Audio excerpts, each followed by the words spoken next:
तो आज का अपना टॉपिक है ऑर्गेनाइजेशन एंड ग्रुप डायनामिक्स। तो सबसे पहले अपन देखते हैं ऑर्गेनाइजेशन क्या होता है। तो इसकी डेफिनेशन जो है वो दी थी जेबी मोरे ने।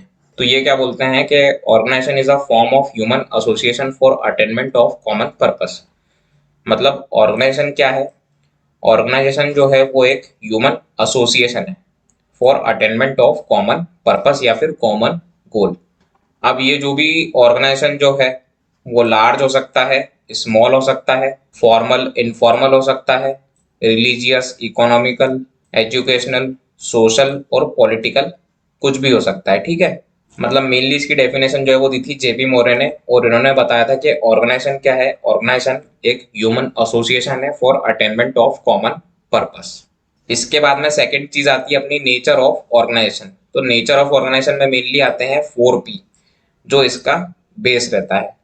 ये जो 4P जो है इसको अपन बोलते हैं बेस ऑफ ऑर्गेनाइजेशन।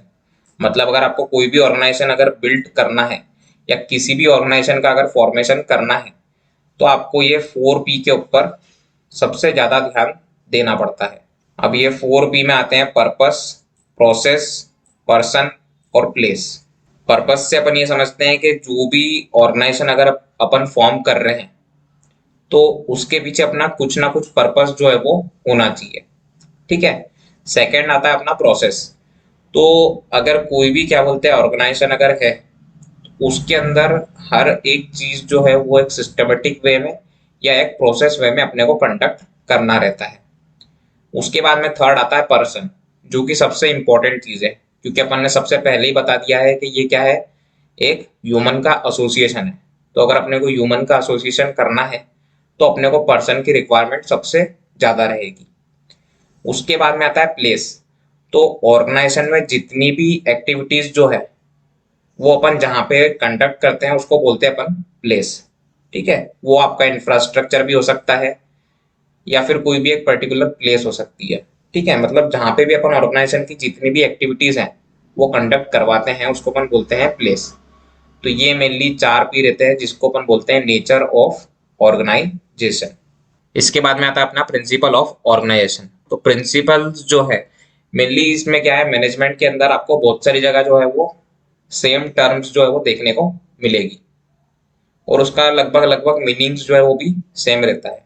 ठीक है, तो इसके अंदर अपना सबसे पहला जो प्रिंसिपल है वो है अथॉरिटी और रिस्पॉन्सिबिलिटी। अथॉरिटी का मतलब क्या होता है, अपन किसी को भी ऑर्डर दे सकते हैं और किसी को भी कमांड दे सकते हैं।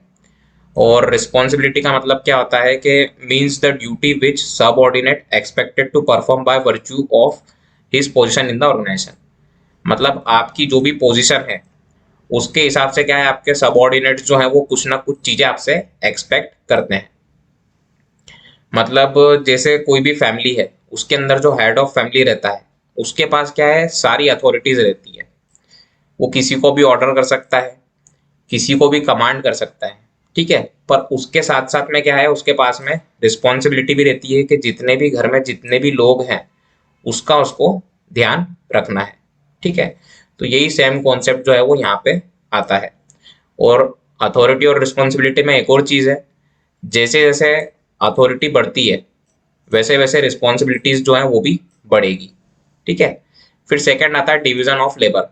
मतलब किसी भी वर्कर को उसकी कैपेबिलिटीज के हिसाब से और कॉम्पिटेंस के हिसाब से अगर अपन उसकी ड्यूटीज फिक्स कर देते हैं तो उसको अपन बोलते हैं डिवीजन ऑफ लेबर। मतलब किसी की भी ड्यूटीज को फिक्स कर देना उसकी कॉम्पिटेंस और उनकी कैपेबिलिटीज के हिसाब से, उसको अपन बोलते हैं डिवीजन ऑफ लेबर। उसके बाद में आता है डिसिप्लिन।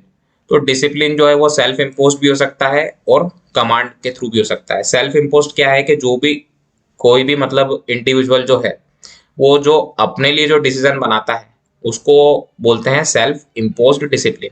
और एक होता है कमांड डिसिप्लिन। तो कमांड डिसिप्लिन में क्या होता है कि मेनली इसके अंदर आपसे जो भी हायर अथॉरिटी पे लोग हैं वो आपको कोई भी ऑर्डर या कमांड करते हैं तो आपको वो चीज मानना पड़ती है। ठीक है, तो ये रहते हैं अपने दो टाइप के डिसिप्लिन, सेल्फ इम्पोज्ड और कमांड। फिर एक आता है यूनिटी ऑफ कमांड।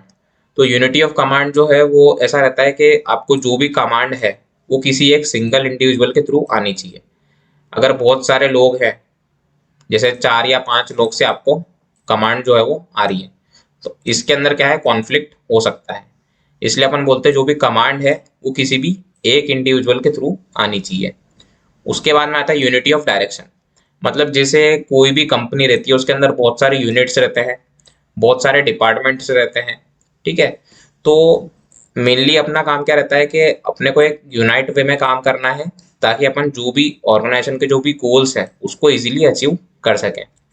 मतलब क्या है कि भले डिपार्टमेंट्स अलग है, यूनिट्स अलग है, पर अपने को क्या है, एक यूनाइट वे में काम करना है ताकि जो भी अपन ऑर्गेनाइजेशन के गोल्स जो है उसको अचीव कर सके। उसके बाद में आता है कोऑर्डिनेशन।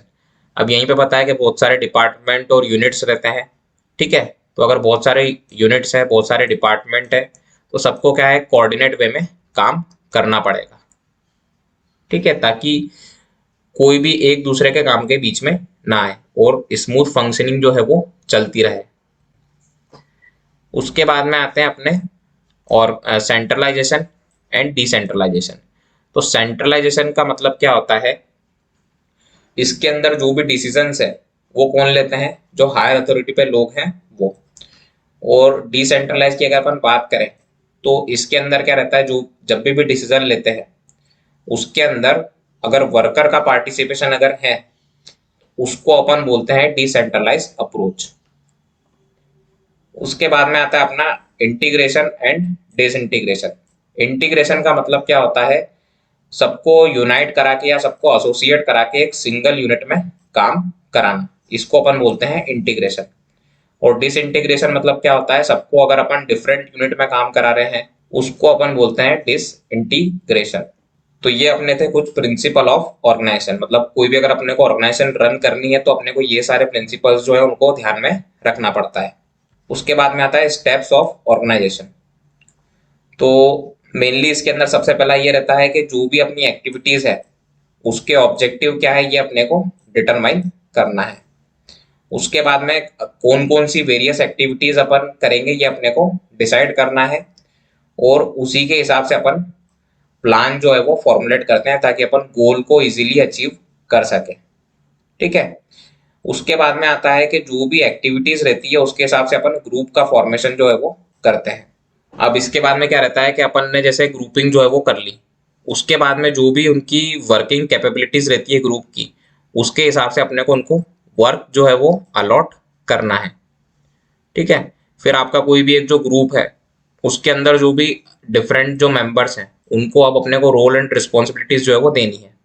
तो रोल एंड रिस्पॉन्सिबिलिटीज किस बेसिस पे देते हैं, उनके अकाउंटेबिलिटी पे, रिस्पॉन्सिबिलिटी के हिसाब से और अथॉरिटी के हिसाब से। ये तीनों जो क्वालिटी है उसके हिसाब से अपन जो भी ग्रुप के मेंबर रहते हैं उनको उनकी रोल्स एंड रिस्पॉन्सिबिलिटीज बता देते हैं, ठीक है। उसके बाद में अपन ने बताया कि इसके अंदर क्या है, बहुत सारे आइडेंटिकल ग्रुप्स जो है वो हो जाते हैं, तो उनको एक इंटीग्रेटेड वे में या फिर एक साथ में काम कराने के लिए क्या है, अपने को उनके बीच में कम्युनिकेशन चैनल जो है वो ऑर्गेनाइज करना पड़ता है। तो ये अपने कुछ स्टेप्स रहते हैं। सबसे पहले अपने को ऑब्जेक्टिव जो है उसको डिटरमाइन करना है। उसके बाद में क्या क्या एक्टिविटीज अपन करेंगे वो डिसाइड करते हैं अपन। फिर जो भी एक्टिविटीज रहती है उसके हिसाब से अपन ग्रुप का फॉर्मेशन करते हैं। एक बार ग्रुप का फॉर्मेशन हो जाता है उसके बाद में फिर अपन जो भी वर्किंग कैपेबिलिटीज रहती है उसके हिसाब से अपन वर्क जो है उसको अलॉट करते हैं ग्रुप के अंदर, और अथॉरिटी, रिस्पॉन्सिबिलिटी और अकाउंटेबिलिटी के हिसाब से अपन रोल एंड रिस्पॉन्सिबिलिटीज जो रहती है ग्रुप के मेंबर्स की वो अपन डिसाइड करते हैं, असाइन करते हैं। और क्या है, अपने पास बहुत सारे ग्रुप्स जो है वो बन जाते हैं, तो उनके बीच में इंटीग्रेट वे में या फिर वो एक साथ काम करें, इसलिए अपन क्या करते हैं, उनके बीच में एक कम्युनिकेशन चैनल जो है वो ऑर्गेनाइज कराते हैं। तो ये अपने होते हैं स्टेप्स ऑफ ऑर्गेनाइजेशन। फिर अब अपना आता है कि इम्पोर्टेंस ऑफ ऑर्गेनाइजेशन। तो जो भी मैनेजरियल एफिशिएंसी जो है वो हो जाती है इंक्रीज, और ऑप्टिमाइज या फिर ऑप्टिमम यूज जो है ओपन कर सकते हैं रिसोर्सेज का। मतलब जो भी ह्यूमन रिसोर्सेज हैं उसका अपन अच्छे से यूटिलाइजेशन कर सकते हैं।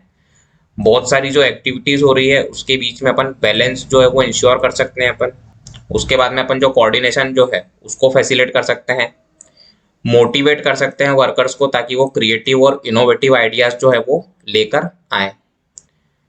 जो भी करप्शन जो है उसकी ग्रोथ को प्रिवेंट कर सकते हैं, और जो भी ओवरलैपिंग ऑफ एक्टिविटीज जो होती है उसको भी अपन इसके थ्रू प्रिवेंट कर सकते हैं।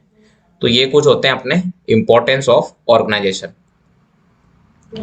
अब अपना सेकंड टॉपिक आता है ग्रुप डायनामिक्स। तो ग्रुप डायनामिक्स के पहले अपन देखते हैं कि ग्रुप्स क्या होते हैं।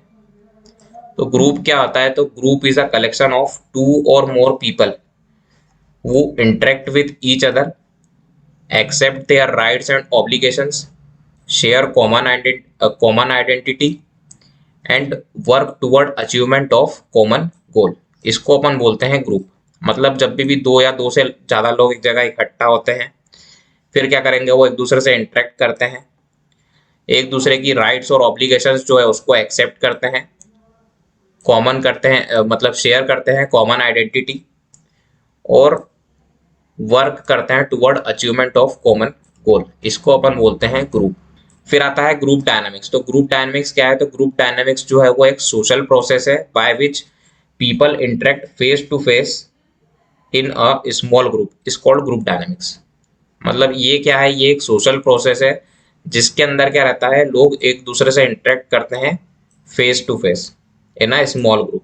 मतलब ज़्यादा बड़ा ग्रुप नहीं रहता, 15 से 20 लोगों का ग्रुप रहता है, और इसी को अपन बोलते हैं group dynamics.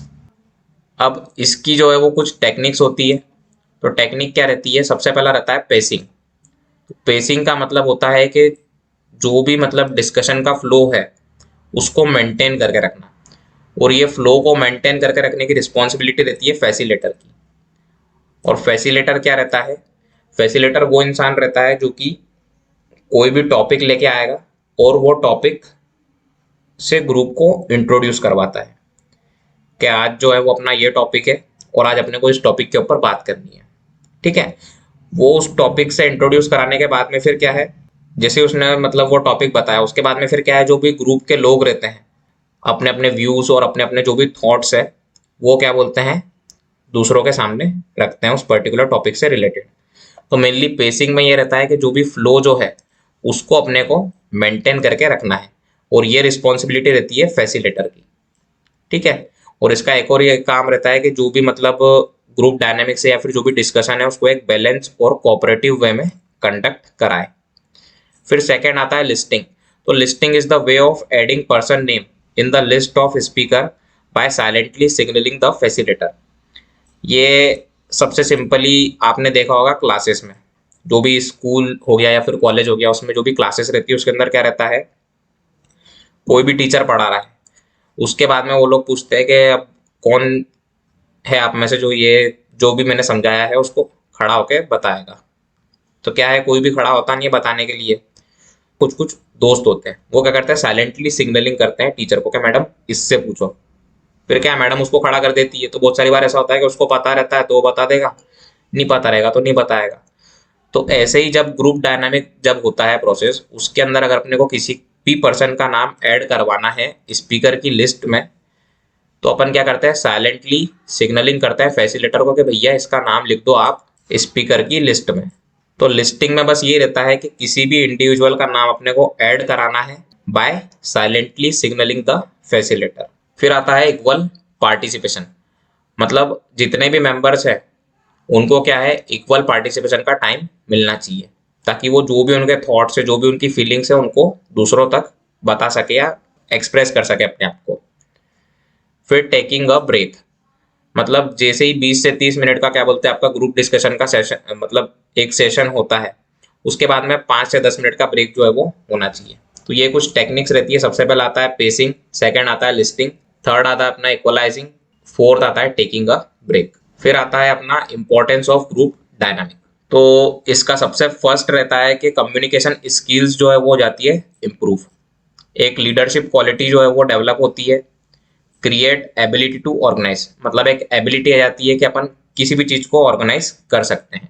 Learning among the member through discussion, मतलब जो भी डिस्कशन होता है उससे कुछ ना कुछ अपन सीखते हैं। एक अपॉर्चुनिटी देता है फैसिलिटेटर को कि वो रेट कर सके हर एक इंडिविजुअल को। उसके बाद में एक कॉपरेशन की फीलिंग आती है, एक टीम वर्क की फीलिंग आती है कि अपन किस तरह से किसी भी गोल को अटेंड कर सकते हैं एक ग्रुप में या एक टीम के थ्रू।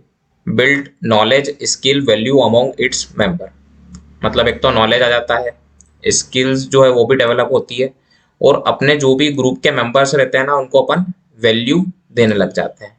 ठीक है, तो ये कुछ इंपॉर्टेंस रहते हैं ग्रुप डायनामिक्स के। तो यहाँ पे अपना टॉपिक जो है वो खत्म होता है, ऑर्गेनाइजेशन एंड ग्रुप डायनामिक्स।